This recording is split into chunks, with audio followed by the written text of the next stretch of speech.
What's up, Metal Summoners? It's so great to see you guys as always. It's Wednesday night. We've gone live. We are always stoked to kick off the weekend right in the middle of the week, just like it should be. Back on your Island of Misfit Toys with myself, with Angel, and we are very, very super excited, very stoked, and frankly, very honored that this band has given us the opportunity to break the ice on their first live podcast experience. So many great music podcasts out there, a lot for them to choose from, and they were down for the experience with us. So we want to welcome officially Rachel and B from King's Cherry. Thank you King Cherry. Thank you so much for joining us, and welcome to the Metal Summit. Thank you. Thank you, guys. Excited to be here.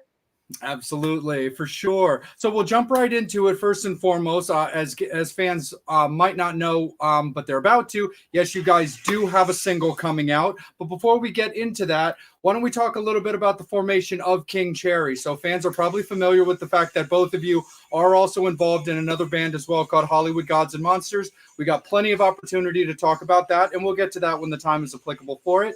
But that being an original band as well, what was it about this particular original band that worked for you guys that you wanted to put it together? Yeah, so HG&M, it's original in the concept, but what we're actually doing is just taking different songs from different time periods and genres and making it one. So we're making it ours, but we're still, at the end of the day, we're doing a really cool version of covers, basically. Yeah, I guess you could say. It's basically a DJ with live instruments. Yeah. It's a mashup, whatever you want to call it. So, and we've been doing that, for the past 2 years? Long time or long term. So we just got to the point where especially him, has been playing original music since what, the 80s? The 1800s. The 1800s.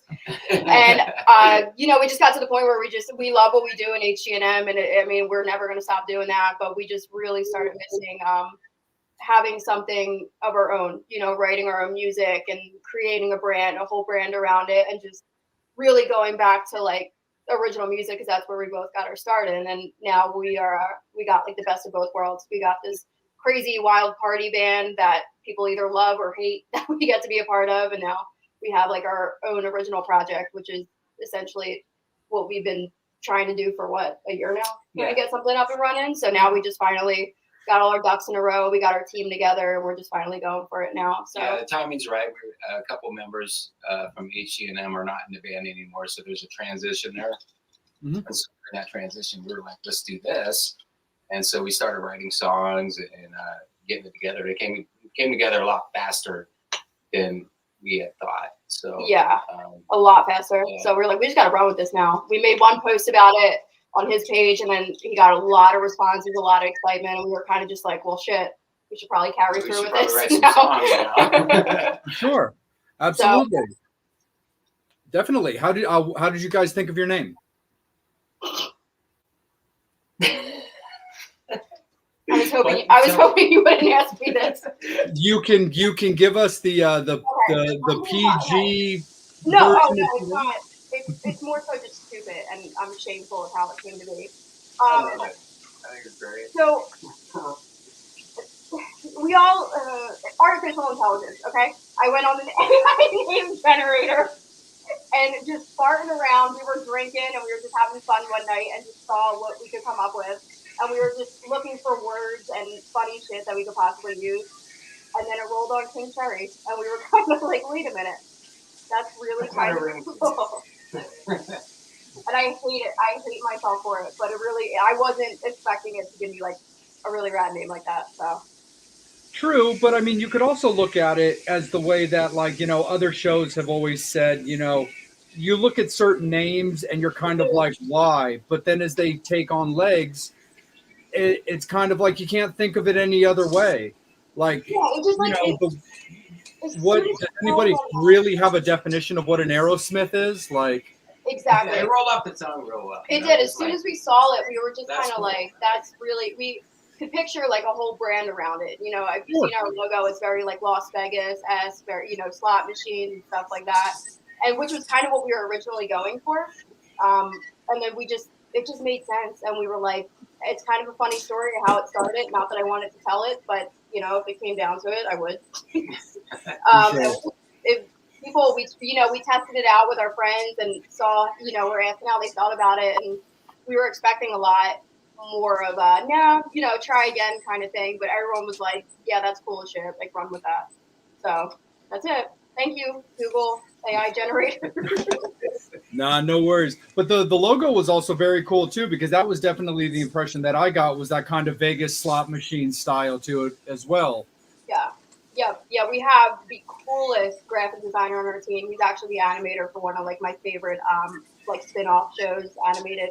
It's like a horror kind of thingy, but like really funny, and it's just super, super cool. And we got connected because he's still in the band. His band played a couple shows with my old band back in Philly, the horror punk band I was in for a hot moment. Yeah, I remember. We just stayed connected, and we just ended up going with him and the artwork. I mean, he did our single artwork, which we're not releasing yet until we announce the single, but we're just absolutely blown away. He's going to be our full-time graphic designer. His name is Anthony. If you guys look him up, he works on Hell of a Boss, and he's the shit. He really is. But don't steal him, because now he's ours. I shouldn't have given his info away. So yeah. Oh, that's okay. We won't hold it against you for sure. Angel, let's kick it over to you for a second, my guy. No, I was about going back and bleeping it out if you want, but What's up, man? no, I said I could go back and bleep it out, but Hey, no, give him the business. He deserves it, I guess. You can have him. yeah, Look at the back. that would be like that would be like something. If What's you in were the doing it, background? that would be exactly me. There he goes. That's so funny. I love her. I want to be her friend. My name's Megan. Yeah, it's my girlfriend Megan. Hi, Megan. Hi, Megan. Hi. This is Rachel and B. Rachel and I go back a long time. She used to live up in Philadelphia. Oh yeah. Horror all over. Yep, she's got a whole Michael Myers leg piece with like Loomis and Michael and Jamie. That's awesome. Good for her.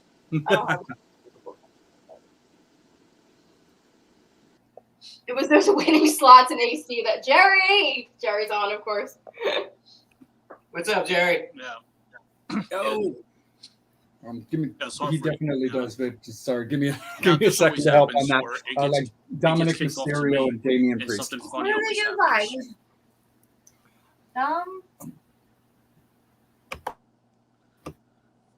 Sorry, Angel. I think I drowned you out a little bit there, bud. So go ahead and repeat that.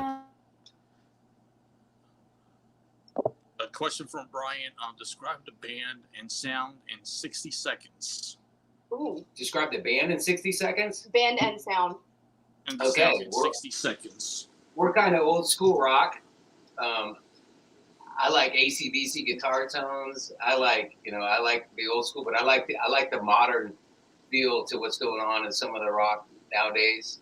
If you blend it together, that's what you're gonna get. The way I write songs, I just write them, man. I don't nothing in particular. I just whatever comes to my head, I just write them. So I'm way into old school shit. I'm way into some of the newer stuff. And I just try to blend it together, man. We realize we have to be modern in it, or else we're Yeah, not yeah, going to yeah. get very far. exactly.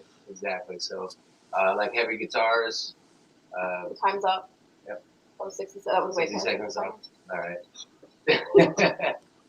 So when it comes to the songwriting,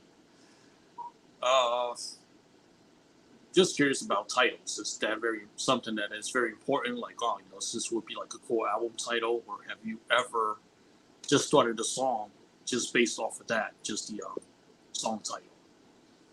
Have you thought of like the title first and like? Right, like the title just came to your mind first, and Occasionally. just did the rest of the song. Occasionally, usually a song idea comes to me by sitting on the couch with an acoustic guitar and humming a melody. And I have this app on my phone An AI generator app. that will record it right then and there. I've got this app that has probably about 100 to 200 song ideas because I know if I don't record it right then and there, I'm going to forget it. And so usually it comes with the words come secondary. Occasionally, I'll think of a cool song title. I could write around that. but usually a guitar part and the melody first, and then I write the words around it. I think something cool to write around it, or something I think's cool. And Holly has an AC/DC related question. You prefer Bon? You prefer Bon Scott? Ooh, Bon Scott or Brian Johnson? I'll let you answer So this. check this out, man. My little sister played in this really rad all-female AC/DC band for years called Hell's Bells. And they're from Seattle. That's where I'm from.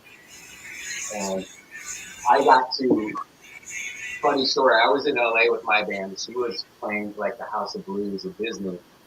And they had kicked out their guitar player and drummer. Some big fight happened or something like that. And then we were in LA playing the Viper Room. And so they called us and asked us to finish the tour, me and my buddy who played drums in my band. So we learned the whole set in like 2 days and went on this major tour with Hell's Bells. I got to play AC/DC songs every night for like 2 months, dude. I was the happiest man ever. It was a lot of fun. Do you have any favorites that you enjoyed playing? What's that? Completely avoided the Do you have question. any favorites that you enjoyed playing? Favorite AC/DC songs? Yep. God, what's the name of it? I like playing some of the stuff off Back in Black. I like playing Hell's Bells. Some of the songs that I played, I don't even know the fucking names of them. There's so many of them. But No. Brian Johnson or Bon Scott was Brian the Johnson. original Oh, question. shit, I don't know. I like Brian Johnson. You Um, know, a lot of people are gonna say Bon Scott, but I mean, I like Brian. I like Brian Johnson. Yeah, that's a tough question, man. I would say Bon Scott because Yeah. Little Lover is literally one of my favorite songs of all time. Yeah. I think he's got a more unique. I love Brian Johnson, but I think Bon Scott is a more unique voice. I think it's him when I think of AC/DC. Right. Even though, obviously wasn't any longer. Yeah. Well, Yeah. I don't know. That's just, that's one of those things. It doesn't really matter. It's AC/DC really. Least favorite original misfit. Ooh, I know these guys. This is gonna get me in trouble. It's okay. Ooh. I don't want to answer that. You don't know anything about the misfits, do you? Least favorite original misfit. You could plead the fifth if you. Okay. Oh, is that what's going on here? Is Doyle considered original? Is he an original member? He's not an original. He's kind of considered a member of the classic Danzig era. He's kind of like a weird blurred line of what he would be Yeah. considered, right? Yeah, like the final Danzig and through Michael Graves kind of a thing. Okay. I guess I would say I like Danzig's voice, but I don't know if I'm a fan of him as a person. So maybe him. Why? I don't know. He just kind of gives me like pretentious vibes. That's also a really tricky question anyway, Brian. You of all people should know this. But like there's so many people in the history of the Misfits that I can't even think offhand of who, Exactly. That's who exactly the original band is, outside of like Bobby Steele and Danzig. See, and I love Bobby Steele. Bobby Steele and Diana Steele. They actually, with my old bandmate Randy, they helped me and him a lot in our first band, and they gave us gigs, and we played this awesome show at a graveyard with them, which was so cool. When I was like 16 years old too, so they have a special place in my heart. They are probably my favorite members, of that whole camp. If we're considering Doyle a classic or whatever we're considering him, I might say he's my least favorite only because I don't like what he said about the VIP meet and greet thing. Did you see that article about he doesn't want to meet anyone and he doesn't care about meeting people? That was I loved it. Like I loved him when I was little. Like I went to his meet and greets and stuff like that. And that was kind of just like a ouchie because I was like, well, shit. Like, so I was all excited to meet him, and like, he didn't give a shit, which I guess happens. Like, you get tired of meeting people. But the fact that he was just so blatant about it and was like, yeah, I don't want to be there. That kind of rubbed me the wrong way. So It's just a means to an end as part of the business now. I was like, oh, bro, it's kind of one of those things where it's like, we all kind of know that, but did you really have to say it? Yeah. Yeah. And I know he's not considered an original, but I actually have a reason to like not be a huge fan of him anymore because of that. So I guess I'll have to go with him. Oh God, my dad's almost. Yeah. Who knew? We all knew he was going to pop up somewhere.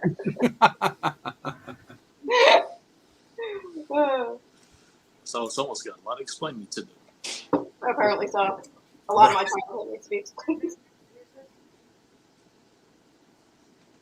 Yeah. Oh yeah. Yeah, it's good. Run a little water in it though, just in case. But it's good to go. Sorry about that. Megan needed one of my cocktail shakers from work to That's make valid. That's make one of her things. What's the first word? Can you repeat the first word? I can. Is it the first word, or do you want the first half of the first word, Angel? You're not getting me on that one. So anyway, let me jump back in real quick. So Rachel, let's talk a little bit about your guys' upcoming single. What can you tell us about it?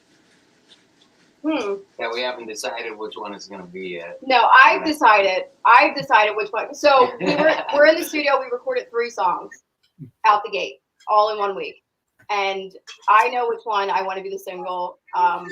He wants to wait and get more opinions on it, but I'm ready to go. I know which one I want to release. So that's your own problem. Yeah, apparently. But if I'm going to describe the one that I want to release, I don't know. How would you describe that one? I love how we're like alluding to that one.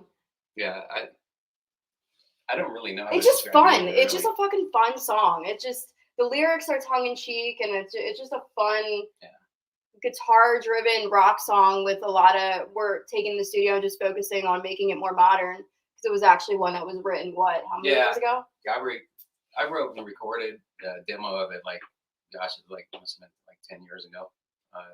So now we're really focused on taking that and just making it sound way more modern and not as, early 2000s. Yeah, it's gosh, already it's just huge. Yeah, it's so much better than the original demo we did of it. So it's turning out really good. The recordings we're doing 3 songs. They're turning out amazing. I mean, way better than I even thought. So it's been a while since I've dabbled in the original music. Because I've shook so many leaves. Huh? No, for sure. When it comes to like deciding on singles, which is going to be hard enough considering singles are like children. Do you want to favor one? Which one's getting birthed first and all that kind of stuff, depending on how you kind of like to look at it. How is it that you kind of want to set the tone for your band as well? Because especially being a new band, the singles that you put out are definitely going to kind of set the tone. Yeah, so that's actually a huge reason why I want to choose this song, the one that I want to be the single, is because I feel like the intro of that song, very oddly specific, but the intro of that song, and you won't know until you hear it, it just sounds like a great first song for a band, like a very just strong, it starts out kind of quiet and then it gets just really, really big and in your face. And I think as an introduction for, a first single of a band, I couldn't think of a better song or a song structure for that type of thing. But he wants another one that I don't think should be the single. So. I not necessarily want another one. I just want to wait till everything's done and then sit back and listen to it and go, that's the one, It's a good problem to have, because at first we thought we were so sure, listening to his old demos from, way back when, 1800s. We were so sure that we knew which one we were going to choose, and then bringing it to the studio and actually watching them come to life in a professional setting. Now it's like maybe we're not so sure, because even I have to admit, I heard one of the other songs come to life after putting guitars and bass on them, and I even had a very brief moment of, oh shit, maybe this one should be the single. So it's hard. It's hard, but it's a good problem to have. It's like if we could, if it made sense for us to release an EP out the gate like people used to do, but not really anymore, we would probably just say screw it and do that at this point because we're so proud of all of these songs. But unfortunately, I guess if you want to say unfortunately, in this, market, releasing singles is just how it's done now. EPs are really kind of like a thing of the past. Yeah, regardless, they're both going to get released as singles. It just doesn't. Yeah. One's going to come before the other, kind of thing. Yeah, and it's a tricky little slope right now too. Like Angel and I we cover this topic just about every week because it's just so relevant. Is when you're talking about like, do you want to be singles oriented? Do you want to be like albums based? Yeah. Do you want to put out that one or two songs to kind of get people revved up for the album, or do you think that kind of still takes away from it as opposed to giving them maybe some snippets, but then dropping a full album on it? So it's definitely an interesting situation right now where how do you want to go for it? Do you want to wait till you've got enough for a full album? Is an EP cool for that initial release where it's 4 to 6, or do you just want to do like single, good to go, let's get it out to the public and go from there? It sucks. I mean, albums, unless you're like a big name artist, like out the gate, like albums are kind of like a thing of the past. Like you don't even see a lot of articles, reviews written about albums anymore. People just don't. It's like they don't have the attention span to sit there and listen to an album anymore, which sucks because in a perfect world, we would release 2 singles, rack everything up, and then release an album. But we don't think the market would care about that anymore. You know what I mean? And I would love to do like a 4 or 5 song EP, but it's the same thing. I don't know. If everyone's got playlists. Yeah, it's all about playlisting. This song, playlist, and it's like, which is convenient and it's cool, but like I would love to release an EP, at least an EP, and have hope that it would get some attention. But I don't see it happening. I think we're probably going to be more single oriented and a lot of we want to be live show oriented. We want people to hear a couple singles and then we were talking the other day of how we're going to set our live shows apart, being an HG&M, like it's such a weird show and it's so unique that we want to take a little bit of that and put it into our shows because you're not making, music at the end of the day, that's not the way to do things anymore. It's about merch. It's about shows. It's about everything else but music at this point. Yeah. So we're kind of just going to go the single route for a little bit, I think, unless people really, really like it, which would be awesome. And then they want it to be, and, we know it's going to go into good hands and that people are wanting it. And then we'll definitely revisit that idea. But I mean, really, we're 2 recordings away from the EP anyway. Yeah. Right. And that's always something that you could consider as well, kind of depending on how you want the merch train to go as well. Like Angel and I are like merch oriented when it comes to this show and stuff like that, as well as stuff that I've done in the past and all that kind of fun stuff. But again, just like Beach just said, with you being close to kind of doing and being at an EP already, that's always something that you could kind of juggle on as well, because you still want to set your guys up for success. Like it's easy to sell T-shirts. It's relatively easy to sell tank tops, beanies, hats, that kind of stuff. Sometimes it feels like the music can be a little bit trickier because you're going to get those people who are all about the digital download style. You're going to get older people like myself and Angel that are definitely all about physical copies, like we are physical copy kind of people. But that's always something that you could kind of play with if you wanted, is like, well, we have enough songs for an EP. We're curious as to how it would sell. Maybe just do something like, well, we'll press 100 copies and see how it goes. Yeah. Then you can also juggle the idea too that if those 100 go, if you need to print another 100, maybe you change the cover a little bit. Maybe make it something special about each album. It's like, hey, our first pressing looks this way for all you people that were in it from day one, and then maybe do something a little different for any other follow-up pressings. There's a lot of things you could definitely juggle to entice. What's the funny thing about King Cherry is because of the generation difference between me and you, it's like our followings are different demographics. It's like people that are, his following, from the 90s and so on, they're going to want that old school hard copy stuff and all that, which I love. That's my go-to too. But my demographic of social media followers and all that stuff, it's more obviously younger, like probably 19 to like 30, where they want the digital. They want that digital. I'm ignoring my dad. They want the convenience of the digital age things. So it's fun. Like we get to toy with different things because if things go well, our demographic is going to be really wide. I would love to just put out vinyl and call it a goddamn day. Yeah. It's cool. It's unique. You get that physical hard copy, which I think is still so special and cool when you like really, really love a band. But I mean, I do understand the convenience of streaming, although it does suck for musicians themselves. So. I guess a good way to be original is bringing back the 8-track. Don't encourage my dad. Don't encourage my dad. Did you just see Don't encourage him. Don't encourage him. No, bands are doing that. We're talking about being different as bands. I don't see any bands putting out an 8-track. I mean, that would be a good way to attract a different generation as well. Okay, it could work. I don't have a new instrument to help. But one thing we see with merch as well is that bands will do the EP and the CD. They'll do like a bundle, CD, EP, and include the T-shirt.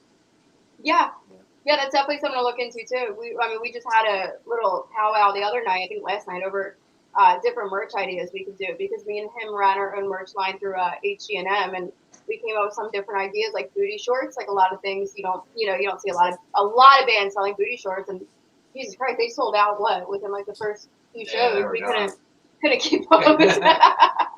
So it's just you got to find that. They had the H&M logo on the front, and then a smash this on the whole booty. I would buy a few of them.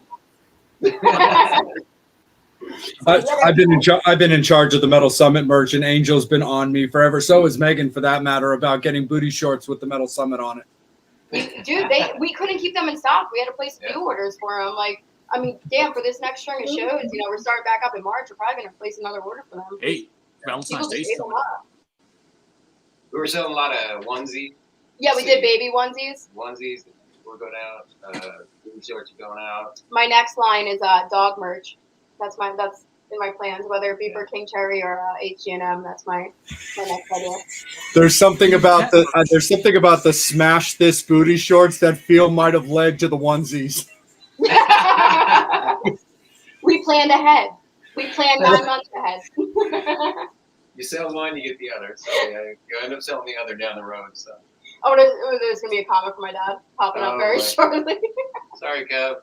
Well, I mean, your father has been helping with the 8-tracks. Let's see. You seconded.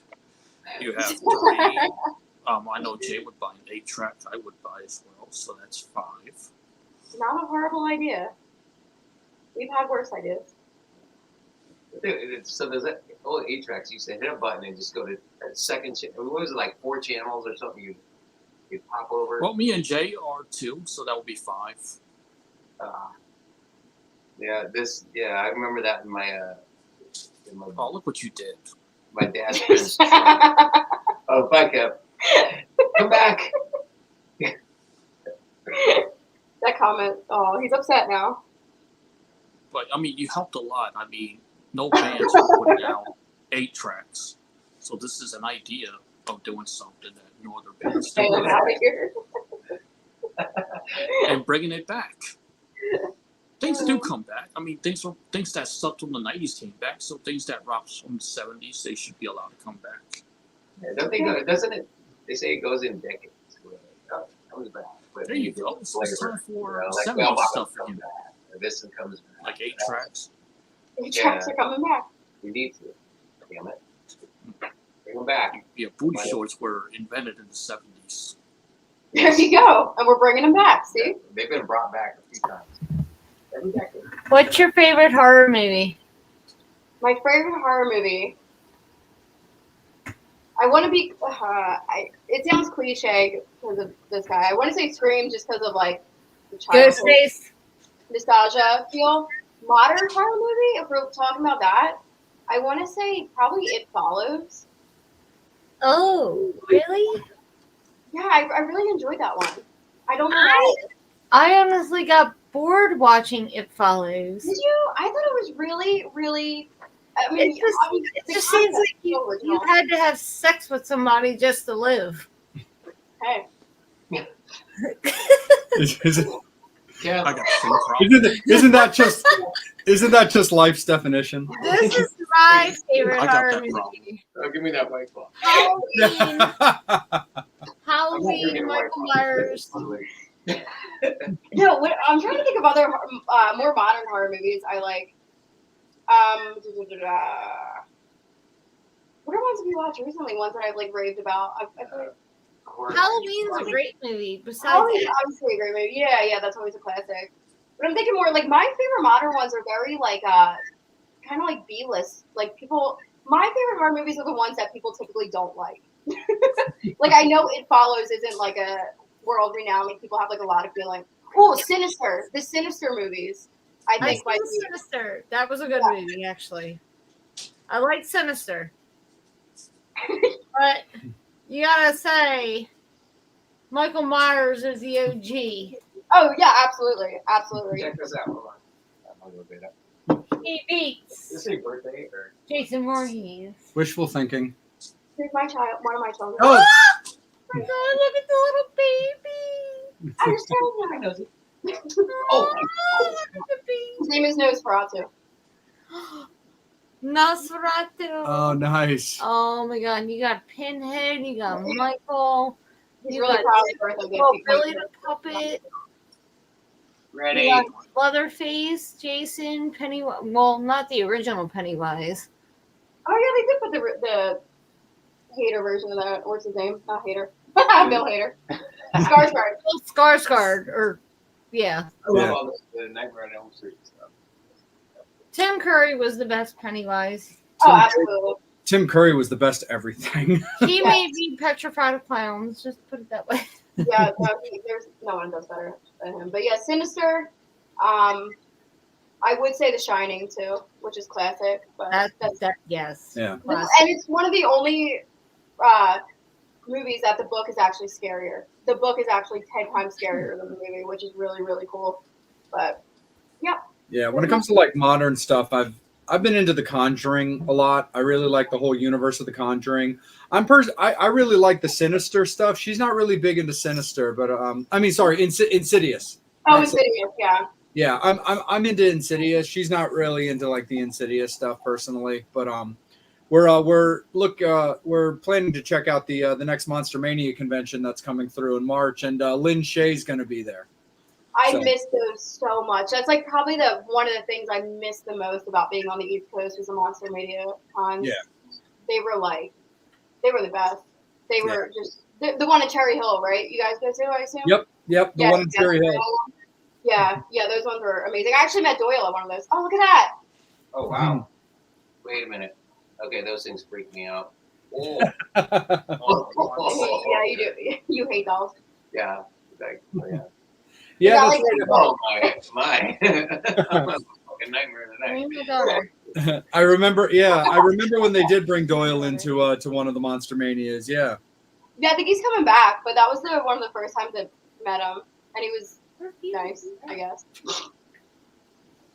But yeah, no, those cons are like super duper awesome.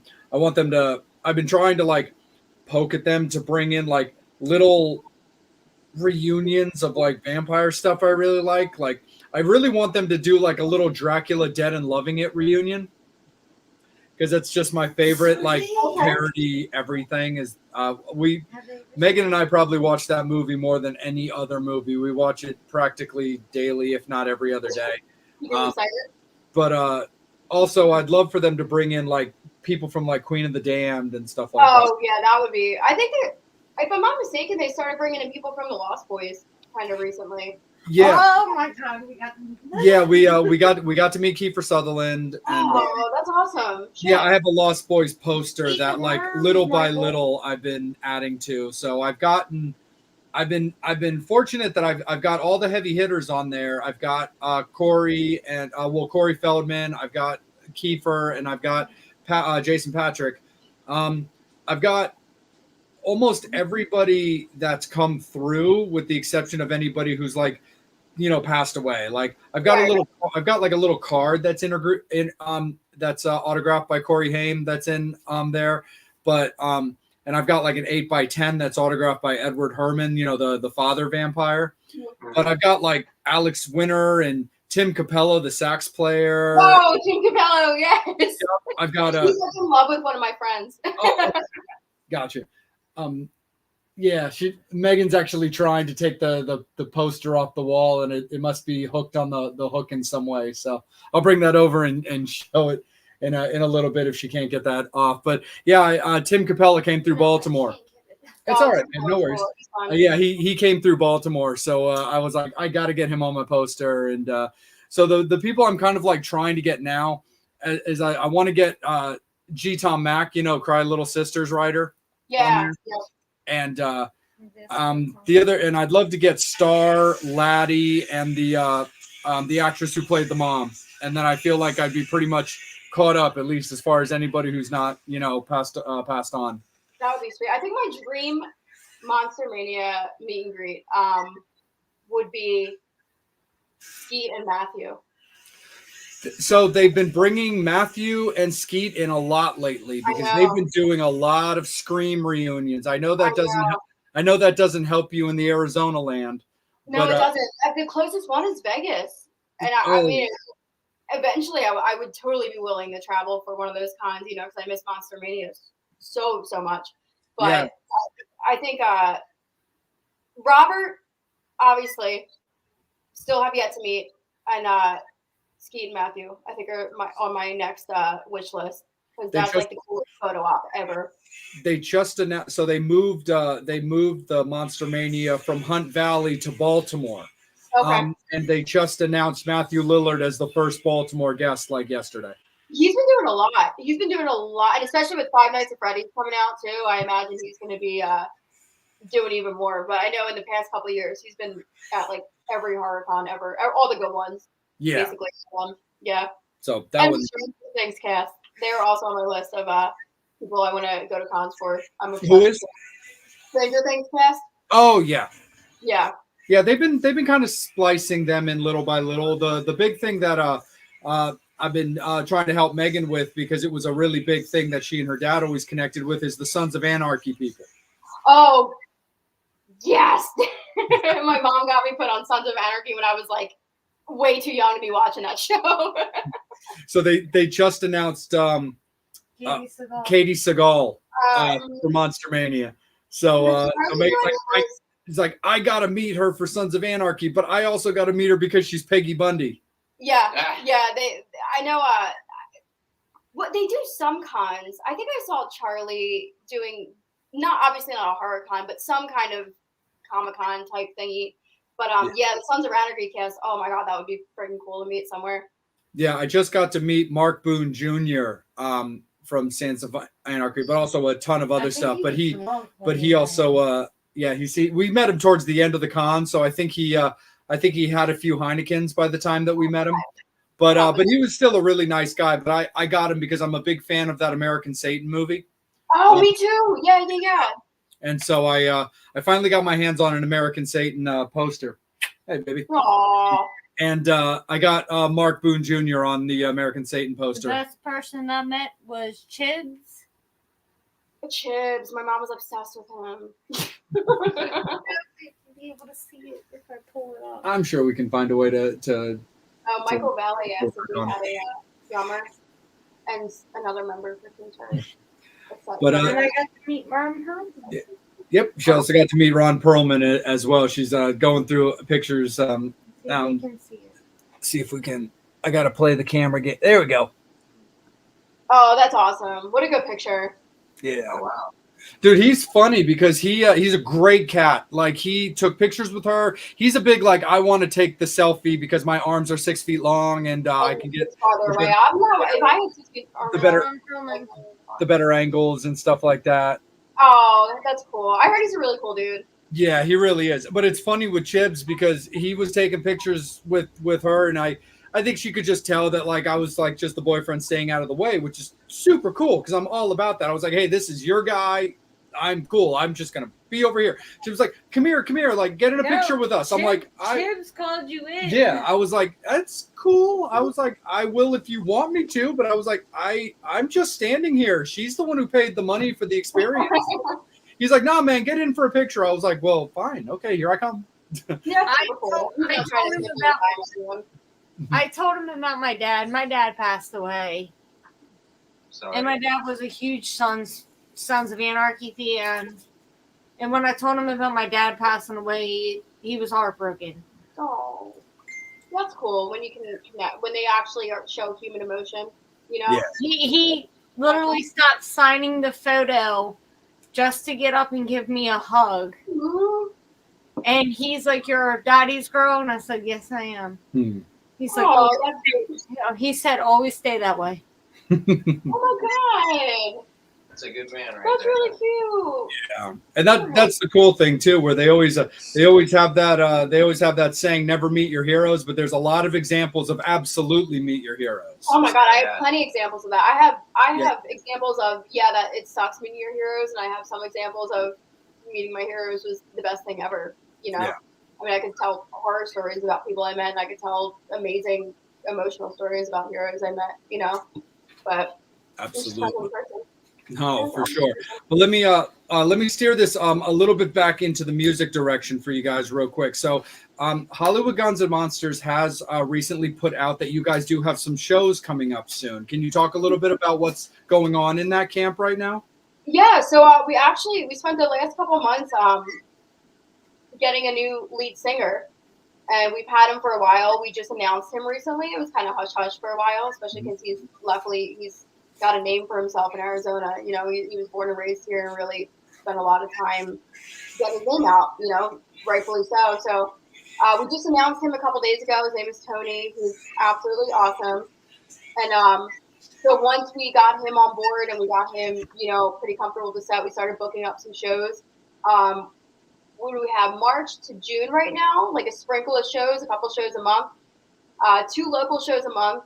We are in works right now to start booking out-of-state shows around that, because honestly, we're more of a touring band than anything. I mean, our typical schedule is probably 2 weekends of the month going out of state, and then like one local show a month. That's like our ideal schedule, and that's how things were for a while. So we're building up to that. We're back up to that, I should say. So we got a few local shows planned from March to April. We're working on Utah, Texas, and Las Vegas right now, getting those shows back in order, because those, weirdly enough, seem to be our biggest markets. Yeah. So also working on a whole new set. So yeah, yep. We're gonna have an entirely. We've been running the same set for a year and a half. So we've been spending this time. We have a completely new hour-long set ready to go. We're finishing it up in the studio, and then we're gonna start, you know, hammering it out live. So when we start these shows in March, we'll be ready. People are gonna hear stuff that they haven't heard in the past year. So that's really, really exciting for everyone. Absolutely, 100%. What can you say about a set change from your guys' perspective? Talk a little bit about the value in a set change that maybe the average person wouldn't really get, you know, that would also get you guys enthusiastic about changing things up, as opposed to just kind of avoiding phoning it in because you've been doing it for so long. It's always fun to play new songs. When you've been playing the same songs, it's always fun. We're adding stuff like disco mixed with zombie, mixed with, I mean, it's just a clusterfuck of shit. That's really cool, though. It's really fun. It's dance party rock, man, basically, you know. And so for us, it's fresh. Anytime you have something fresh, yeah, it's fun, you know. And so, and the people that have been coming to your shows, it's fresh too. Yeah. So they're like, oh wow. So you just kind of sprinkle it in there. It's not like you're getting rid of your first set, because it's still badass. It's still fun. It's still great songs, great smash ups. But you're just kind of sprinkling in the new set. Plus, you're getting, you know, you're getting up to like 3 hours. So once you get into, you know, season, you know, there's corporate stuff you can do. It opens up a lot of possibilities. There's Vegas shit you can do. There's like a lot of things that you can do having that many songs, you know, and they're all bangers, man, because, you know, if you're gonna do a smash up set, you might as well just do all bangers, everything. But there's no B-sides to that, it's like you just do it. So it's really fun for us, and we're excited to incorporate that into this existing set, and see what happens. I'm sure it's gonna kill it. How does the introduction of new songs work in that band? Okay, so this is where it gets kind of crazy. So our old singer he did a lot of smash ups. We got some smash ups from some DJs. He did most of them, but he's no longer in the band. But he still gets credit for that because he did the work for it, and we recognize that. Now we're going to start doing it, and so it's making sure we're crediting the right people. Exactly. If whoever does it gets credit. Yeah. Man. It's like when you go out and you're playing in a cover song and you play an Eagles song or you play a whatever song by this band, that's their song. And it's the same thing with DJs. If we hear a mashup that we really like, we want to take it to a live stage, they will 100% be getting notified and credited for Absolutely. it. We're a live band. Yeah. Man. We're not like a recording band. No. We're a live band, so we're in the moment. We're like playing on stage and the crowd is there and we're in that moment. So whoever does it gets the credit for it, But it's really fun, and it's a really welcome challenge to do that. I mean, I'm like thinking about it already. I was thinking about how about Mike Sharona with this, and then we smashed it up, and it actually worked really well. So we're like, shit, we can do this shit. Yeah, I mean, there's all sorts of stuff, that you can do. The possibilities are endless. So I'm stoked to like venture off in that, that whole thing. So HCNM's really a lot of fun. Yeah. Especially live, just fun. But like I said, it's even more fun. We get me and you have a really good in the sense that we now have two outlets. We have something completely wacky, like I said earlier, and it's party band, and now we have our own like baby, basically. Yeah. And that's all. We lucked out. We got the best of both worlds for sure. But H&M's always fun, and I mean, I love traveling with this band, and it's such a. People are like, you either love it, like our fans, the H&M fans are like die-hard fans to the point where they just become we hang out with them and they're friends. They're not even fans at this point. But on the other end of that, if you don't love us, you absolutely despise us and you think we are the worst things to ever walk the face of the earth. Like there's no they're kind of cool. Like it's either you are diehard H&M or you absolutely think we're atrocious musicians. Some people call us instead of H&M, they call us ADHD. It's like you got 10 songs going on at once, and it's like, oh fuck, what is that? And it takes people about 2-3 songs to go, what is this? And then they form their opinion. To the front of the stage, and by the time mid-set comes, they're like, yes, queen, yes. That's so funny. And I say this with no malice or ill intent or venom in any way, because I love that band. But hearing you guys say that kind of reminds me of the Black Veil Brides, who, like I said, I'm a huge fan of, and I will ride and die with that band forever. But I watched them build themselves up, and it was exactly that same way. People would just be like, what is this like thing that's getting all this popularity, and they're the worst, and I can't stand their look. I'm sitting there looking at these guys going like, this is everything I've ever wanted. This is Motley Crue meets Kiss with really catchy songs and a little bit of a horror aspect to it. This is everything I want in a new band. And those are a lot of our fans, they're watching us and they're like, oh my God, there's a younger generation, there's older generations, and they're dressed crazy and they're doing all that. And people eat it up, and then there's other people that are like, "What are these clowns doing on stage, and how can I get them off?" Like, no, but for I sure. don't care. We read comments, we laugh our asses off. Like we have fun doing it. We know, the people that love us, they love us through and through, and that's all that matters. We just have fun.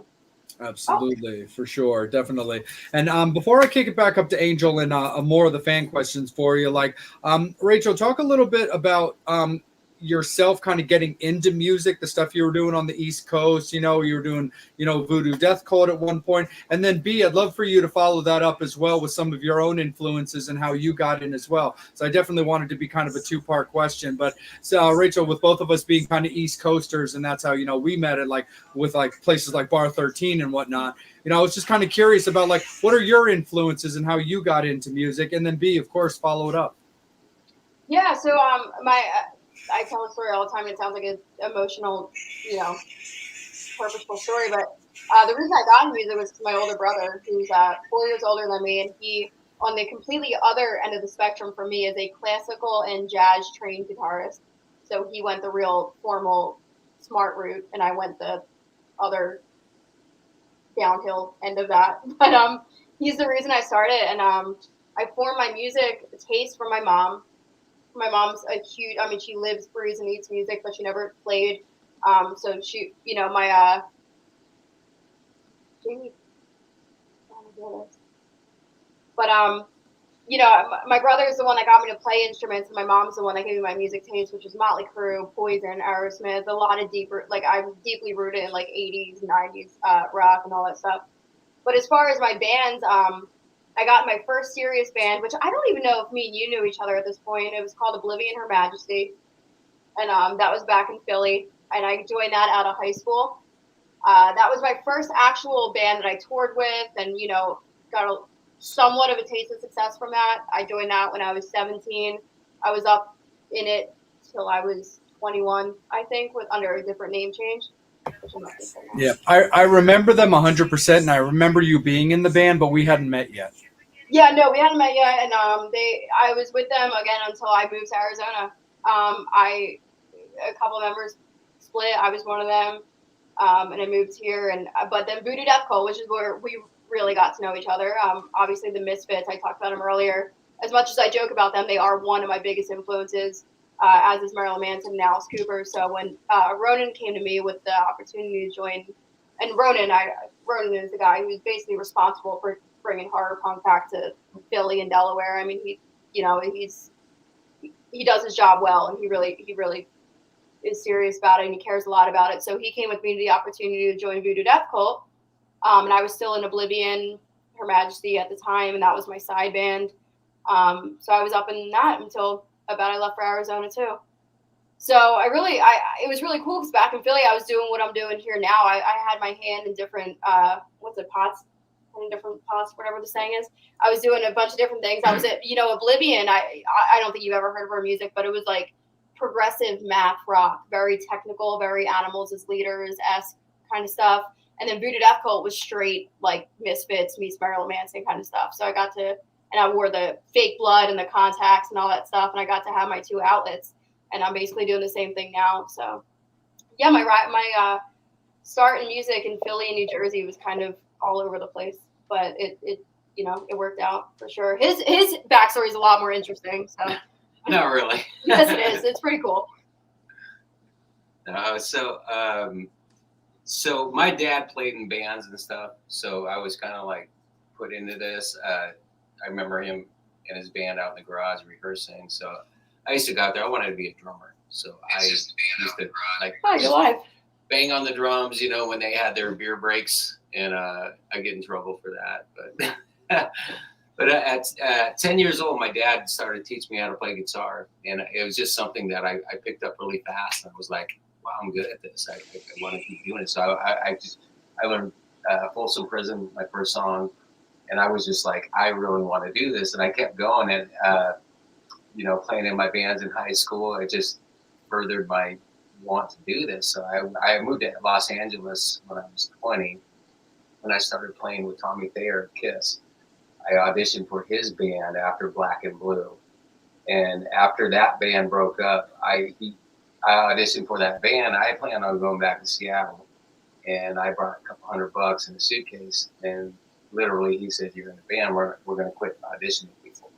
So I joined his band, and so we played together for a very brief time, and then our singer, bass player, his name was Todd Jensen. He went on to play for David Lee Roth. He went on to play for Paul Rogers, and he played for a lot of cats, man. So they went off and joined this band that was already signed up to Warner Brothers. And then when that fizzled out, Tommy called me up, and we played in the band. I told him, hey, I got this band that's called Shake the Faith.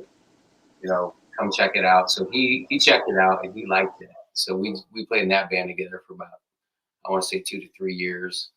But he was like a big mentor to me as far as playing wise, as far as, you know, how you act, everything, dude. He taught me a lot of stuff when I was basically a kid playing music in Los Angeles. So I stayed there for, you know, the entirety of the 90s, man. And then I'm originally from Seattle. So I think when I was moving to LA, everyone was moving to Seattle because the whole grunge thing was happening, you know, at that time. But, real quick, B. Was the band that you were doing with Tommy Thayer, was that the Shake the Fate band that he was doing with Kenny Queens? yes. Nice. Kenny Oh, I Queens, remember that band. Dave Aragon. Yeah, I was the guitarist. You guys were always on Metal Edge magazine with Always, Gary man. Miller. Jerry, She was always taking the pictures. what was her name? Jerry. She was the sweetheart, man. She was like, She influenced me a lot with how she did interviews and stuff. Yeah. She was So wonderful. whatever happened to the singer from The Shake the singer? Faith? Well, that was the creator and the singer of ACNM. Dun, dun, dun. Yeah. Yeah, 'cause I always remember hearing you guys. I was like, how come you don't get signed? Because I always just see the pictures Yeah. of you guys in around LA with Gary Miller, but I was just wondering, like, how come these guys don't get signed? I mean, look at the. Well, we got signed. We did a record. We got signed by Alpha Brunette out of Japan. And you know what? I really love that record. It's just a gutter punk fucking shit. It's a good record. I still listen to it. It's really a cool record. Every once in a while I'll go on and listen to it. I'm just like, damn, yeah. I'm still stalking out hard copies of that album. Dude, You can get them on eBay. Yeah, but they're expensive because right. Like, no, exactly. Well, I'm a Kenny Queens. I want to buy my own record. I'm a Kenny Queens nerd. I mean, Kenny and I have gotten to know each other over the years. Like we're friends and we're associates and stuff like that. He's just a really cool cat. But I was a huge Beautiful Creatures nerd. And, okay. And you know, and I saw Kenny plenty of times with LA Guns and stuff like that. Yeah. And I love with a capital love his Villains of Vaudeville thing that he's doing. Oh yeah, that's awesome. That's his, you know, that's his fingerprint, man. That's that's Kenny. You know, and Kenny's always been a standout dude. I love playing in a band with that guy. He was so cool. You know, we lost touch a little bit. We're in touch now. I mean, every once in a while. It was really funny because I manage a live music venue out here, and LA Guns played there, and I thought Kenny was going to show up to the show. And so I wasn't going to say anything to him. I was just going to surprise him. I'm like, oh, LA Guns is coming, so Kenny's going to come here. I'm just going to pop out and surprise him. Well, Kenny didn't show up. But the guy that replaced Kenny in my band in LA did show up. So I was like, Johnny? Oh, Johnny! Johnny Martin, you know? And so so Johnny replaced Kenny in our band. But by that time, it was called Number 9. So there's just a whole such a small world, like the whole music thing out there, you know. For us. Thank you. Yeah, man. So yeah, and he's a good dude. Yeah, but that's Johnny. Like Johnny and I are incredibly tight, and you know, I remember him from the Chelsea Smiles, and all we've done is gotten stronger as we've gotten to know each other. So my own little funny story for that, and Angel, then I'll give it to you to take it away since I jumped into story time as usual. But I gotten to know Johnny over the years. He's just such a cool cat. Anyway, I was stage managing a festival out in Vegas, and Lies, Deceits, and Treachery were the headliners, which is Bullet Boys without Mark. And it's Andrew Freeman from like Last in Line and Lynch Mob and all these other amazing projects. Because Andrew's just the guy. But it was funny. So it was an outdoor event. It was an outdoor stage around like a pool. So I was outside setting up with my friend Jeff Hook, who was also working the stage with me. And I come back in, and because it was so bright, it's Vegas, my eyes were taking a second to adjust. And I could hear somebody calling my name. was like, who the fuck's calling my name right now? And I get closer and I see there's this giant lounge chair and I see this little kind of beanie covered head with glasses. And as I get closer, I'm like, that looks like Johnny Martin. And when I got closer and he was like, Jay, what's up? I'm like, that is Johnny Martin. What the fuck are you doing here, dude? He's like, I'm playing tonight. I'm like, with who? Because I know the bands that are playing. He's like, I'm working with Lies, Deceits, and Treachery. And I was like, oh, gotcha. Because I guess Lonnie, I really don't know the details. So I don't know if he wasn't able to make the trip or if he was having like an issue or just whatever, no biggie. But I was just under the impression that it was still, Lonnie and Mick and Jimmy and the guys. So it's like, yeah, I'm playing with Lies, Deceit, and Treachery tonight. I'm like, oh, well, hell yeah, that's awesome, dude. Let's hang. And that's just Johnny. I guess he just kind of shows up. Yeah, he's just like a little kid. Everywhere he's just like so, happy all the time. He's a monster bass player too. Yeah, he is. He's just like sick bass player. No, But so yeah, I good. had the pleasure of playing with Kenny and Johnny, as well. So it's been really cool. It's been a fun ride, Absolutely, for sure. Angel, let me kick it back to you for a little bit. Man, I'm sorry, I'm just having like a flashback moment with this whole thing with Shake the Faith because but here's the reason why. Like today, you would hear the band and you'd be able to listen to them. Back then, you would see the pictures and reading about them on Metal Edge magazine. It sucks because you don't know what the band sounds like. Yeah, It's I love looking up videos and watching them old videos, right, you guys. you guys were on Metal Edge like every month. Like every month, I would see a picture when you guys were from Gary Miller somehow. Yeah, Jerry she was kind to us, man. And when especially when Tommy joined the band because he already had a rapport, Black and Blue had, I want to think 3 or 4 records out with Geffen, and they were right in there with the Motley Crue, Poison, everything that was coming out at the time, but they didn't hit like everyone else hit, but they did really well still. So the expectations of them were very high. So they were, Gene Simmons produced 2 of the records, and they, so there was a lot of things that were, could have happened with that band. So when they broke up, and they're from the Northwest as I am, so I was like Black and Blue. I was like, I love Black and Blue, and I happened to have a friend of mine that knew him. So when they were auditioning, he drove down there, and I made that audition. So that's how that happened. And so I actually got Tommy in Shake the Faith because Shake the Faith was started without Tommy. Tommy was doing something else, and I was like, he called me up and said, hey, I'm not in. There's a band called Harlow on Warner Brothers Records. He goes, I'm not on Harlow anymore. What are you doing? I go, well, I'm in this really cool band. And we're just, we're trying to get things together. And why don't you come and meet with us? And he came and met with us, and he loved it. We hit it off again. Just like we did our first band together. So it was a lot of fun, dude. And he's still to this day is like, my mentor when it comes to guitar playing. I grew up a lot around him, just watching, watching what he does, how he acts, how he plays. So it was really cool. It was a good experience. And it was really cool. Yeah, that's just awesome. I just remember very vividly. Yeah, I got like stacks of those Metal Edges in my. I wish I had kept them. I got them, bro. I got them, man. I kept all that shit. It's like you won't. The questionnaires in the back of it. Like the questionnaires. Where you see yourself in 10 years and seeing the bands entering it, running the 7-Eleven. No, like the back. One of the questions was, where do you see yourself in 10 years? Oh yeah. That was one of the questions, and she somehow got everybody to answer those questions. Yeah, exactly, man. It's fun, It was fun to do, especially when I was really young. It was like, wow, because I was used to reading the questions, not answering the questions. So I remember the pen pal section. Yeah. The pen pal section. Oh yeah. You had to name the address, what bands the person liked. Yep. I'm gonna grab the pen. Yeah, that was great, man. What damn, they need that. They need that. Is there any version of that like online? There's like Kabang, what's it, Kabang magazine or whatever. That's probably the closest thing to it. Kaboom, kabang, kaboom, Shazam. I mean, I consider Metal Sludge the closest we have to it. Yeah, Metal Sludge is still a thing. Right, not saying it because I wrote for them, but Not biased or anything. you know, with the online thing, the 20 questions that they were coming out with, that was always fun to read.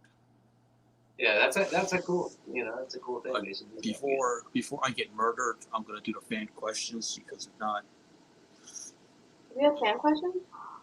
oh yeah, trust me. Oh, 1 second. There you go. Yeah, to answer that one. I was like, the official bass is the King Cherry.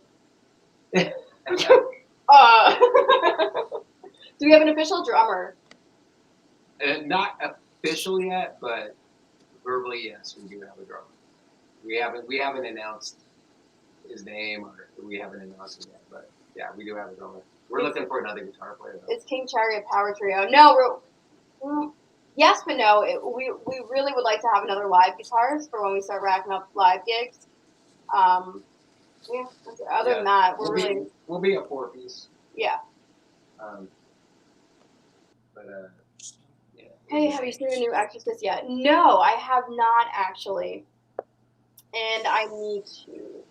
Is that the one where we see it? Okay. Yes, yeah. Okay, so she's sitting this way, her head's pointing the other way. Yes, that's it. Okay, that's it. Yeah, I was gonna go see it. Count me out. Yeah, count him out. But no, I really do need to see that still. That's on my list.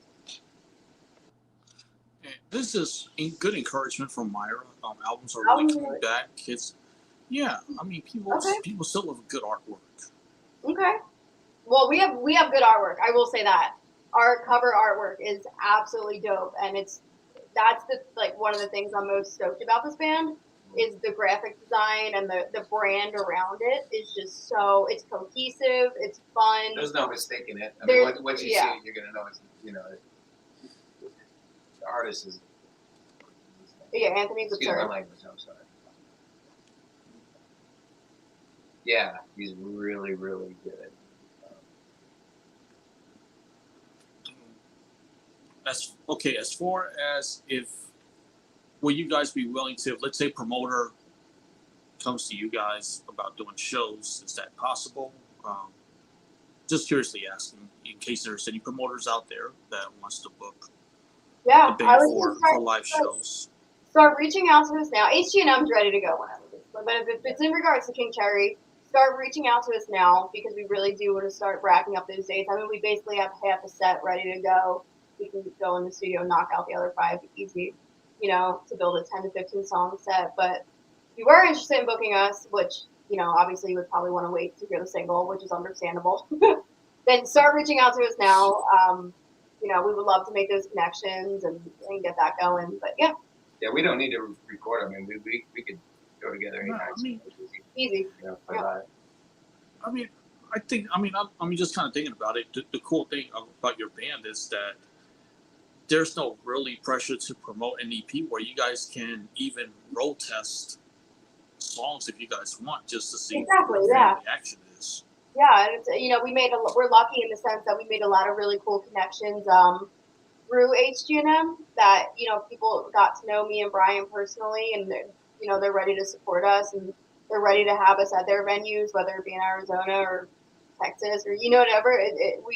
We're lucky in that sense. We kind of have a foot up, and we're not taking that for granted. We want to really thank the people that love HG&M and are also supportive of this, because it makes me be really super stoked and happy to get back to this. So yeah, just keeping good relationships with people. Yeah.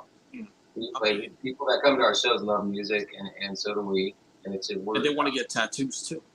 Yeah. Hey, and it's really cool because I feel like we're really social people in the sense that when people come to see us, we will make that effort to hang out with them and have a drink with them, and that's what we love. Like that's our favorite part of it. So a lot of HG&M fans some don't care about King Cherry at all, and some are super super stoked about it. So we'll see. But as far as connections and shows, I mean, we want to get out there as soon as possible. Like we're confident in our ability to be able to nail down a set within the next month and a half. And Heather, King Cherry wants to see the tattoo. Yes. Heather is Hi, Heather. Hi, Heather. She actually is a crazy, lover of music and just has an H&M tattoo. So But that's how really, you know really your cool. band is good. If somebody's willing to get ink.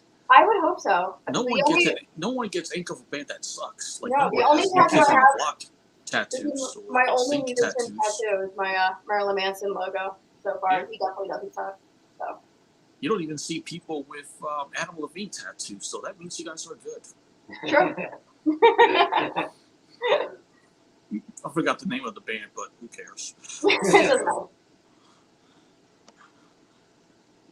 Do you guys like the concept of music renaissance? Do you have a manager right now? What? Renaissance. What the fuck is that reading?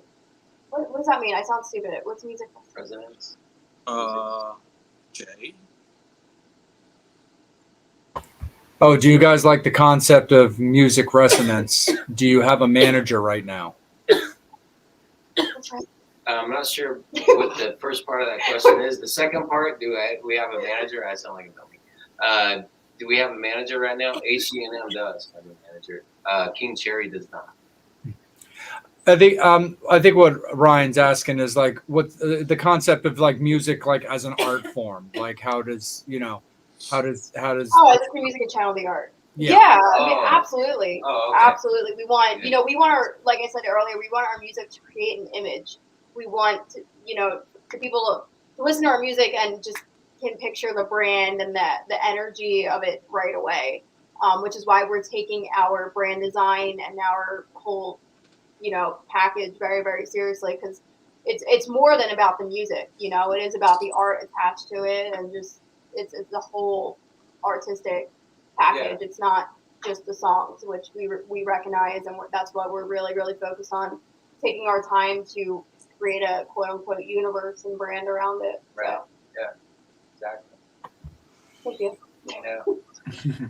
when it comes to like King Cherry, like getting out there and playing, how are you kind of like looking to kind of get that going? Have you considered the idea of like package dealing it with like Hollywood Gods and Monsters? Of course, it varies a little bit of posts on the booker and the promoters and stuff, but is that something that you've discussed or looked into as maybe a good way to kind of get the ball rolling there?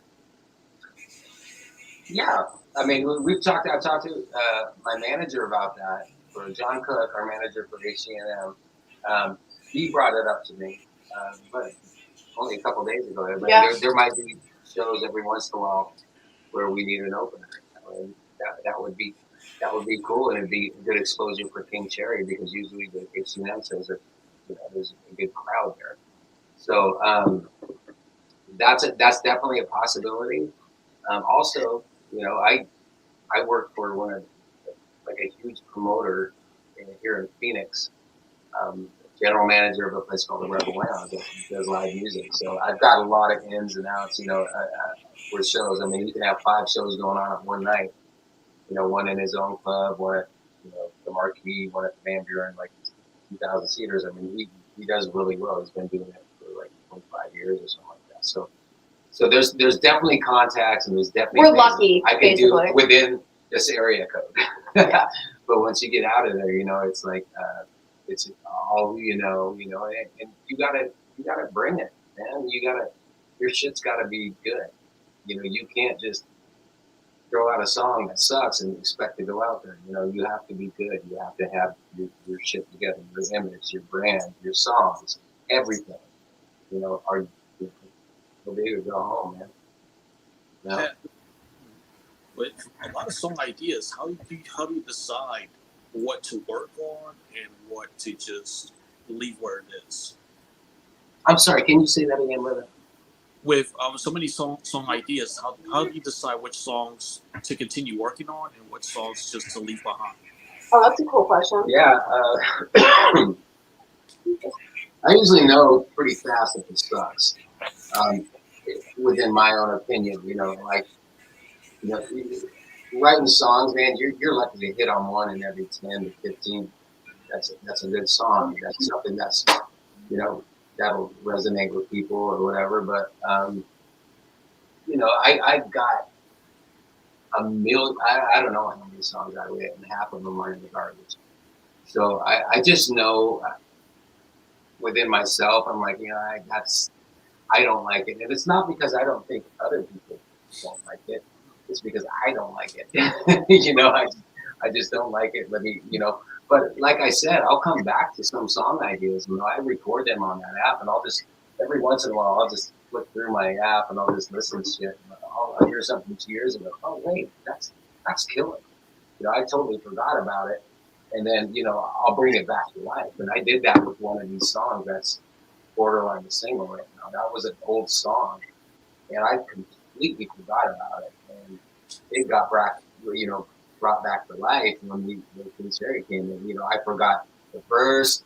I only knew the chords. I forgot the chord structure, everything. And I rewrote it, and it turned out to be one of our best songs here. So we're like, you know, what do we do? You know, it's just kind of like that. You know, I'm not afraid to say, hey, this song sucks. I wrote it. It sucks. It's horrible. I'm throwing it away. You know, but like I said, you're lucky to hear on one of the 15 to 20 songs that is a good one. So this will bring me to my next question because it happened to Kirk Hammett from Metallica. Do you ever make sure it's like backed up in case you ever lose your phone? He doesn't. Well, yeah, I did read about that. That's unfortunate, man. Wasn't that a whole record or something? That he had a whole record. Yeah, it was like 200 song ideas that he lost, basically. Oh, dear God. Yeah, I'll get you another drink. But yeah, so this app I can pick back up on another phone and just sign in, and so I won't lose it because I can just re-download the app, sign in, and then I'm on, and it'll bring back all my stuff, which is really cool. I mean, you know, I used to do it with the cassette player, just have that little cheap square cassette play and record, just play it, you know. But luckily that's the case, and now I'm inspired. I haven't been really inspired to write a lot because, you know, we've been doing the H&M thing, which I've been loving that and playing and touring and doing all this stuff. But if it wasn't for Rach, I honestly wouldn't be sitting here talking about original music because she lit a fire into my ass, man, and she inspires me. She inspires me. So I'm like, all right, I'm going to do this. You know, and I got back into writing, you know, and writing songs is like, if you quit doing it, you're going to forget how to do it. You know, you have to keep doing it, you know, and you progress.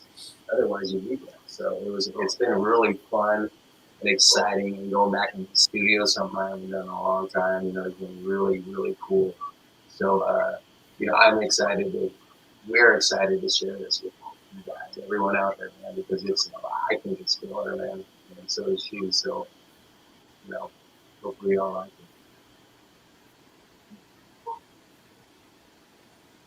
Nice, I'm gonna kick it right back on the TJ. Yeah, absolutely, no problem. And so B, let's have a little bit of fun doing like some gear talk, man. Why don't you give us a rig rundown, man? What do you play? What kind of stuff do you like to play, and what would you like to get your hands on?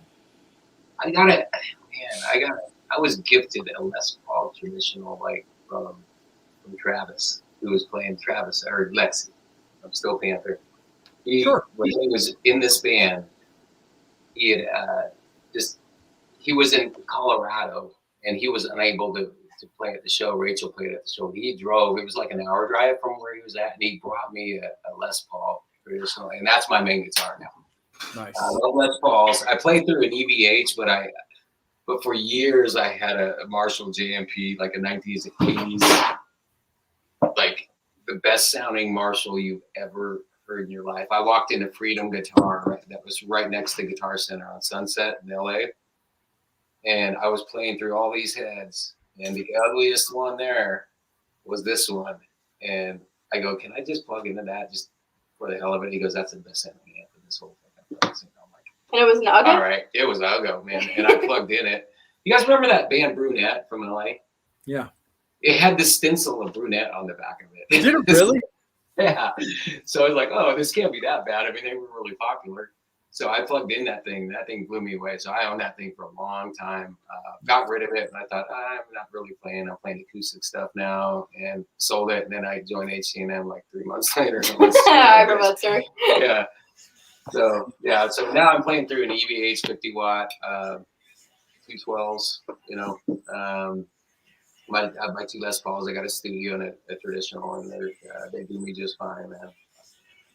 So yeah, I'm not much a few pedals. You know, I used to just go Les Paul into Marshall, man. That used to be me. That was just, you know. But now H&M is more of some dance music, this and that. So I got to have some stuff down there. Oh, Yeah. couple little like knickknacks just down. Yeah, there. make that to make it sound good, you know. Ball off pedals and delay, a little bit of this, a little bit of that. A drop pedal, so you can go from standard tuning to half step down, you know, stuff like that. She's got one of those too. So. Oh yeah, for sure. And Rachel, how about a rig run down for yourself? Because like you and I are both bass people, and I remember a while, from my understanding, I think your main beast that you go with is your Fender. Because I remember you making a post a while back where you were like, you know what, this is an investment. This is the bass I've always wanted, and I'm buying it now. And I feel like that's kind of been your main go-to ever since. It has, and there's a really funny story behind that I told you the other day about he who shall not be named paying that bass off. But yeah, no, that was a investment for sure. Those Aerodynes, if you know anything about Fender, they're not cheap. But that's probably my go-to. That and my Schecter Stiletto, which is currently being repaired right now because I played the absolute life out of it. Those are my go-to. I also have a Jackson concert series, I believe, the one that Trav gave me. So I have about 4 basses right now, but yeah, my Fender's my go-to. But when my Schecter's up and running, those two are pretty 50-50. I'll switch out halfway through a set because I mean, those two basses, I could not pick a favorite, honestly, with their tones. They just sound so good, both of them. So I show them equal love. But as far as my rig goes, I'm really simple. I go Tech 21 Sans amp, typically go DI with a drop pedal and some overdrive on it and call it a day. Nice. I'm a simple guy. I'm a super simplistic person too. Like I've got a PV head which has got about 150 knobs on it. It drives me crazy because I'm such a simple guy. Yeah. But I keep them all about halfway, just normal, and just kind of little tweaks here and there. So my old rig before I started going DI, because I mean you can't tell my size now, but I'm 5'1" and like 100 pounds. And my old rig used to be a PV full cab and head. And we played at the Milk Boy in Philly, and you know, places where you would have to go like up a stairway this wide, and like no one's helping my ass. So I'm like trying to lug up this PV rig. I'm like dying, falling back the stairs, hurt myself. I was like, I need a more efficient. Yeah, I just won't be it. So I got my little Sans amp that's about this big, and then my other pedal board, which is about this big, and I call it a day. It's my life now. But that PV amp, I will say, nice. yeah, your rig is quite monstrous. But I do miss that PV rig because it sounded absolutely like it was a sweet rig. But I do like my amp. They're road dogs. They're just road tested. It's like Marshalls. They're damn near indestructible. Yeah. They just kind of do their thing. Like my basic amp that I use, which is actually what my computer sits on right now, is just a basic four speaker 4x10T, just bitchin' pounder of a thing. Thing's loud and it's just awesome. Which is also funny because Megan and I joke about this all the time because we'll hear music or TV or bullshit coming from our neighbors, and we'll either be trying to watch a movie or be trying to go to bed, and we can like hear this. And I look at her and she'll be going nuts, and I'll be like, because I've dealt with it with previous neighbors, I'm like, those neighbors don't want to compete. They cannot win. I've got 30 guitars and basses in this apartment that don't even fit in this place.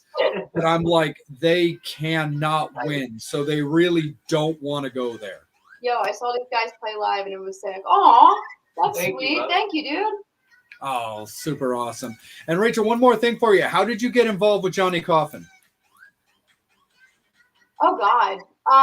Jesus Christ, that was years ago. How did I get involved with Johnny Coffin? I think one of their endorsed artists reached out to me through Instagram, and they were like, "Hey, I really think you should look into this company. Like, I really think an endorsement through Coffin Gear would fit your vibe, and I looked into them and I was like, holy shit, these people are awesome. Like, you know, what they were doing and the gear they made. And I sent a Hail Mary email and I sent them my Instagram, and they got back to me that night with a contract, and they were like, free cases, free wide, you know, quarter inches, and they just set me up, man. They're Nice. awesome. How old are you guys? Because you look This is my favorite question. This is my favorite question. So Johnny Coffin, though. Yeah. Did I just I'm that? 24. Johnny Coffin, we used to play shows together at FM station. Johnny was in a band called Jones Street, right? You remember Jones Street, Answer the goddamn right? question. I flipped it. Come on. I'm 24. Yep. And you are? I flipped it. I'm 42. No. I'm 24. No. I don't know. I'm not gonna say that. You guys guess. If you guess it right, I'll buy you a drink. Oh, jeez. Nice. Yes, quick guesses. Let everyone start I do commenting. this. I do this at where we work. For like. Start commenting how old they you do think the, Brian They is. do the guessing game. This and is my so- favorite part of interviews. Do that. But, yeah. So Johnny was a good friend of mine. Seriously, Johnny was a good friend Johnny of mine. Coffin, real? Yeah, Johnny playing Jones Street, man. He was like, we used to play together at FM station in North Hollywood all the time. Remember Filthy McNasty? You guys know him? Yep. Yep. Oh man, some of these numbers, Brian. Some of these numbers Whoa! are flooded. Holy shit, not 67. That's amazing. Did somebody say 67? Yeah, but then he Thank you. followed it up with this, though. Okay. I think he was just pulling your chain. Oh, this is I good. was like, wow, some of these are cold blooded. See? 38? Go ahead. See? No, 67 All was right. a joke. Oh, this is great. Yeah. This is feeding his ego. Guys, if you didn't know how old I was, how old do you think I would be? Don't. Now I feel even worse. I have 4 sisters, and I know that's asking to be murdered. I have a couple sisters. All right. Oh my God, Ryan, that number's ruthless, dude. Angel, put that up on the screen because it's just too funny. 92 and a half. You win a drink, my friend. You get it right here. Come on over. All right, you get another drink because. No, I think he was talking about 19. me. I think he was talking about me Oh, you're 19. being 19. Of this. You can't have a drink because you're not old. Yep. That's all. Anyway, sorry, Brian. Back to Johnny Coffin. Johnny, yeah, he's you know, we were bros way back in the day. Yeah, I've been with him. You know, I I've been didn't wanting know. to reach out to him, but I'm mostly just a hired gun now and doing kind of the music personality thing. But I'm like, I kind of just want to reach out to him in general, though, and be like, dude, I kind of live as a vampire aesthetic, dude. Let's at least get together for coffee, even if it's on Zoom. We'll get together for a Zoom coffee and talk. Exactly. You know, I didn't know. I had no idea. I mean, she has a coffin, you know, her coffin cases and everything. And then Dave, from the singer from Shake the Fade, Diggity Dave, he told me, you know, Johnny from Jones Street, he invented that. And I was like, what? But yeah, he invented the coffin cases, and he's doing really good. I'm like, get the out of here, man. I'm like, wow. So good for him, man. He's always been a good dude. So I was like, I'm glad to see good people, good things happening to good people. You know, that's awesome. I would like to get in touch with them too, actually. You know? Oh yeah. There's a magazine that's been around for a long time called Vampire Magazine that's owned by this guy, Father Sebastian, who has been on the show, and he's also the head of the Vampire Clan that I'm actually a part of. But they did a fantastic interview with Johnny, and he was talking about how he was in a band, started making his own cases that were shaped like coffins, and then everybody was like, wow, that's awesome. Where did you get that? He's like, well, I made it. And then he started doing small runs. But there's also a great segment of the interview where he's talking about how he got involved with Vampira. And she's incredibly protective of her, you know, style and her name and her brand. So he was able to get the okay from her to do a series of like Vampira inspired cases and stuff like that. It's really cool. Wow, man. That's awesome. Good for him, man. Let's see if I can. Oh, it actually happens to be the one right on top. Hey, Angel, make me the big picture real quick. Make the man the big picture. Yes. So that's the magazine right there. But this one right there, and right where's my hand? There we go. Right there. Oh, there it is. Oh, Damn. sweet. But it's That's awesome, man. it's super cool. It's a real. Oh, there we go. It's a really good article. Damn. Yeah, that's killer. They even and the one thing that I've always thought was super cool because I need to look into getting one just because I think it's just so awesome and hilarious that it exists. He has a coffin case that's about this big that holds 2 bottles of wine. Oh, I've seen that. You know, it's funny. I've done a photo when I first got signed with Coffin Gear. They asked me to do like a photo shoot for my Instagram and stuff like that. Mhm. And I called up my old photographer in Philly, and we realized that I could literally fit inside a coffin case. So that was the photo shoot, was me inside the coffin because I fit perfectly in it. Oh, nice. That's awesome. Hell yeah, for sure.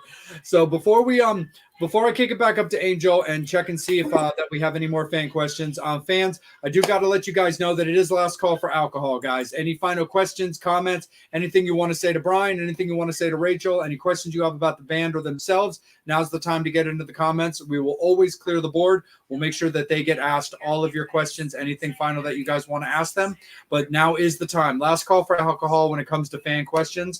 Absolutely, we will get to them, like I said, and we appreciate everybody that's been hanging out with us all night, but also Angel and I don't want to eat up all of their evening as well, so we definitely want to be respectful of their time as well. But what can you guys, so we've discussed Hollywood Gods and Monsters upcoming shows, and we've talked about the overall aesthetic and plans for what you guys want to do when it comes to King Cherry, but since it is so early in 2024, what can you tell us so far about what you're looking for when it comes to 2024? What I'm looking for 2024 is being on the road as much as possible and as much as it's reasonable. Whether I want to split the love between HG and King Cherry when it comes to traveling and live shows, because that's the best part of it for me. You know, is playing those shows and meeting the new fans and making connections. Nothing beats that. So I think for 2024, I really want to focus in on just getting us to new states. You know, we know as far as H&M goes, we know where our major markets are, and we love them, and we'll always be loyal to them. But I think we're at the point now where we got our lineup finalized, we got a new set list, we're ready to start going. You know, my dream obviously is to take either band back to the East Coast, and that's the ultimate goal, and to go back to Seattle with King Cherry or HG&M, and it's just got to make sense, financially and time wise, and that's the tricky part. But I think just spending as much time on the road, that's the most fun part of it. So that's. Oh, should we ask the questions as we go? How many shows have you played? How many shows have I played? Ooh. All together, like collectively? Ooh, I don't know. Probably over 150. 150, over 150. About 40 to 50. We've done about 40, and then Voodoo Death Cult, probably another 20. Yeah, I would say probably 100 to 150 collectively. Nice. How about you, Brian? Thoughts on 2024 and goals? 2024 goals are to travel, play a lot of shows, meet a lot of people, touch people with the music we're writing now, and just kind of get that fire back, man, and just do this.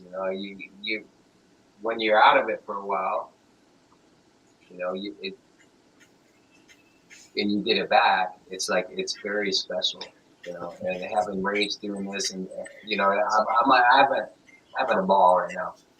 Writing music, recording music, going out, playing H&M stuff, doing all the things that we're doing, touring. It's a lot of fun for me. So I want to do that, but take it to the next level, kind of thing. Yeah. Absolutely, man. 100% for sure. And Angel, before I kick it up to you and clearing out the board as well, we definitely want you guys to make sure that you plug your socials. Where can you guys be found? Where can King Cherry be found? And where can HGN be found as well? Yeah, you can find my personal Instagram at Rach_Bello, Bello. Hollywood Gods and Monsters Instagram is just the band name, Hollywood Gods, the letter N, Monsters. King Cherry is at King Cherry Official, and then he's not on anything. Facebook. B Jennings, if you want to find him. And I'm Rachel Bello, so nothing fancy there. But yeah, Instagram's probably where I'm most active, as well as the band accounts. So yeah. Awesome. Right on. Angel, take it away, my friend. Timeline for the first single to be released. End of February is what we're looking at. It honestly depends on how soon me and Brian decide on a single. Yeah, we're gonna duke it out. Last 2 weeks of February is our goal, and very, very realistic. It honestly just depends on what we decide. So. Yeah, it'll be out real soon. Real soon. We're excited as hell about it.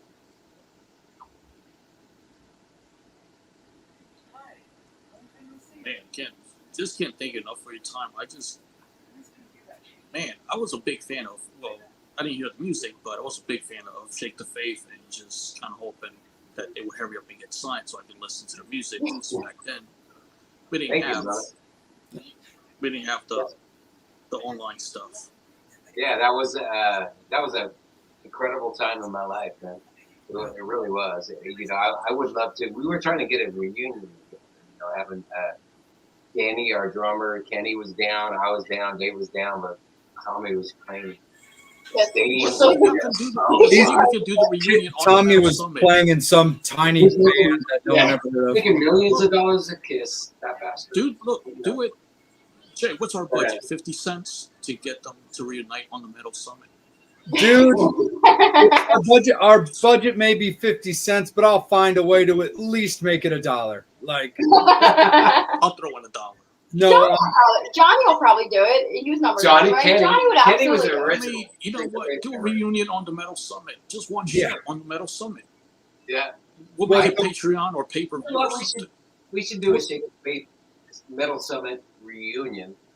Yes, dude, I'm a fan. I still remember reading about you guys on Metal Edge magazine. Yeah.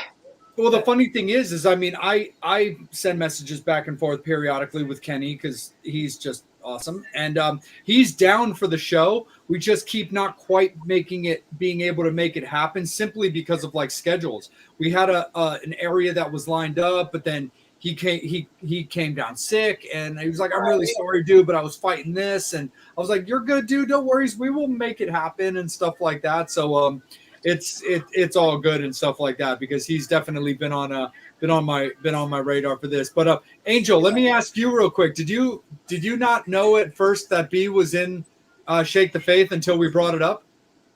It just looked familiar. I was just like, no, it can't be. He's got a very familiar face. Dude, every time we play LA, people come up to him and they're like, "You look really, really familiar. You never walked that face." Yes, like it looked familiar, but I'm like, nah, it can't be. And if I bring it up, I'll just look like an idiot. But no, you're good, dude. It's all good, bro. No, I think that's awesome. Like, you know what? I'm gonna put out a call. Elon Musk and the Facebook dude, if you guys got $1 million, please donate. We can get Shake the Faith together. Dude, I'm sure that those people have $1 million just in the change in their couch, bro. Yes, damn it. Donate, you cheap bastard. No, sure. 100%. But first and foremost, like Rachel, we can't thank you guys enough. And the most important thing for myself and Angel is how you guys felt about the experience, that you enjoyed yourself, you felt it was worth your time, and you enjoyed the questions that you were asked, and most importantly, that you felt respected on the show. Oh my God, absolutely, man. Absolutely. Have us back anytime. Yeah. Absolutely. No, you're definitely always welcome. Definitely make sure that Angel and I are aware of when you guys press merch, because he and I are big merch people, so we'll need t-shirts in our lives. Hell You got yeah. it. We will Hell hook you yeah. up. Absolutely, no problem. Thank you guys so much, Absolutely. man. No, we definitely appreciate you guys. Angel, are we good on the board, my friend? Hold on 1 second. Love you guys. Love you, Jerry and Kelly. Okay, Oh, wait. what do you like most about me? Oh, Lisa. Last minute questions. It always What- happens. What do you like most about being a musician? I'm kidding, Lisa. Thank you for your question. I'm like an asshole. Like I said earlier, just the connections you get to make, meeting fans and having those people be in your life. They start as fans and then they turn to friends. A lot of the people that came to see us as fans as HG&M, they're coming over our house for dinner now. It's just it's how it happens. That's the coolest part of it. Just breaking that relationship and just actually, building those connections with people that come to see you and spend their time and their money to come support. That's my favorite part. And getting to travel the country and see a bunch of different places that otherwise I probably wouldn't. I don't think I'm going to end up in like North Dakota anytime soon unless it was for a show. So it's pretty cool to be able to get on a bus with these people and just travel out and have fun. And your favorite part? My favorite. Yeah. About being a musician, you dumbass. Oh. It said race. No, it did not. Having fun playing live. That's it. Playing live music, getting in front of people, and getting fucking crazy. Bitches. Oh, God. Thank you guys. With your cherry vodka. It's not cherry. It is. No, That's absolutely the way for sure. to But again, Brian, Rachel, thank you guys so much. We really appreciate that you guys, were down for the experience. And like I said before at the beginning of the episode, like there's so many, you guys have been around a long time. There's so many amazing music shows out there. So Angel and I feel very honored, and we're really stoked that you guys were down to join the podcast world about King Cherry with us. No, dude, thank you for having us. Please have us Our back pleasure, anytime. man. Thank you so much. Absolutely. No, definitely. For sure. When it comes to singles, albums, tours, anything like that, anything that you guys have coming up that you guys get excited about, just let us know. You guys are always welcome. You're alumni now, your family. The chairs are always open for you guys. Perfect. Thank Thank you you so guys. much, man. Thank you so Awesome. much. Thanks for Thank having you us. guys so much. Metal Summoners, King Cherry fans, Hollywood Gods and Monster fans, thank you guys so much for tuning in, for supporting Brian, supporting Rachel and everything that they've got going, and tuning in, asking great questions and being involved. Angel and I greatly appreciate that. Rachel and B, of course, greatly appreciate that. Make sure that you're following them on all of their socials and get out there and support them when they're playing live.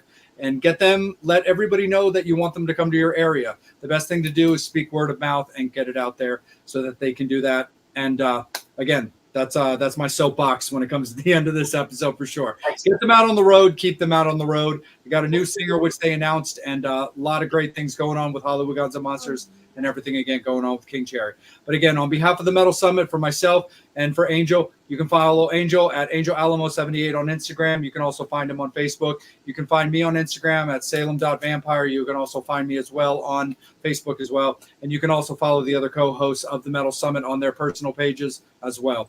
But please make sure that you're supporting the Metal Summit on both Instagram and Facebook and YouTube. That's where we go live, is between Facebook and YouTube. So follow those pages, subscribe to those pages, because that way you're able to see these episodes and be able to partake with the amazing guests that are down to do the show.